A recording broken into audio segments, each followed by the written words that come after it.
Would you step in to help someone in danger, even if it meant risking harm to yourself? That's what a group of Swedish researchers set out to answer in a new, shocking study. CTV's science and technology specialist Dan Riskin joins us with another edition of This Week in Science. Dan, it's a question we all ask ourselves.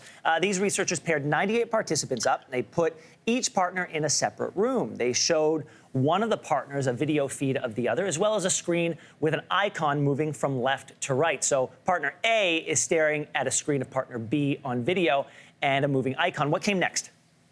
Yeah, so I mean, you can imagine that you're looking at a video of me and I'm sitting there, and as this little icon moves across the screen, it either turns into a butterfly, which means nothing's going to happen, or it turns into a spider, which means when it gets to the far edge, you're going to see me get a shock. And so you're watching a video of me and I go, ah, ow, ow, ow, ow.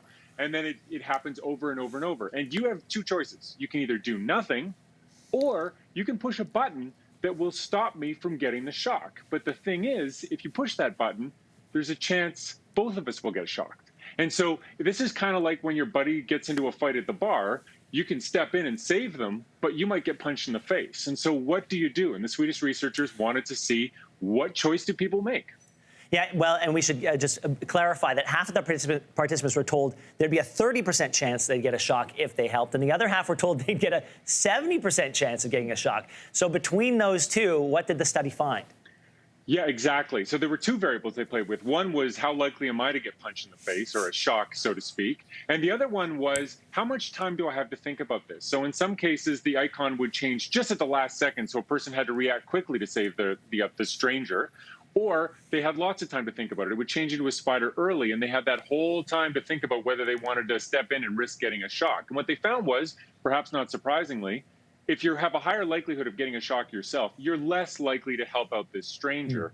But even then, people still helped out, even if there was a 70% chance they would get shocked. But the other interesting finding was, the less time they had to think about it, the more likely they were to help. Oh. So that's really interesting. So people's gut reaction is to step in and help. But if they have time to think about it, they're perhaps a little less likely to do that. Yeah, if they have time to think about it and they realize a punch to the face isn't in my best interest and it's counterproductive. Right. What could these findings suggest about our instincts when others are in danger?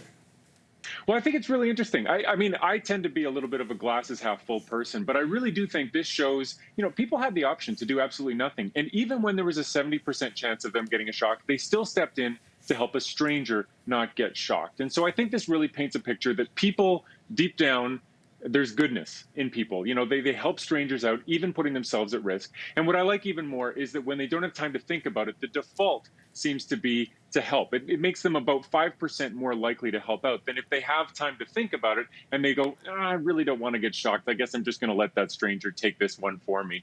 And so I think, it's kind of cool that our gut reaction is to help out, and it's only when we think about it that we become less nice. So I think deep down, people are good. Maybe that's the take-home message from this one. And Dan, they didn't check what happens if the person in the opposite room was getting the shocks to someone that we actively dislike? Because I wonder how many shocks we'd let them have before we'd help them out. Yeah, I was using the example of you're watching me, and as I was saying it, I thought, well, maybe Ben would want me to get shocked. It would make for good television. I mean, there's at least that. But in this study, they were strangers. They didn't know each other. All right, Dan Riskin, thanks so much. It's nice to have another story that ends in kind of good news. We appreciate your time today. Yeah, thanks a lot.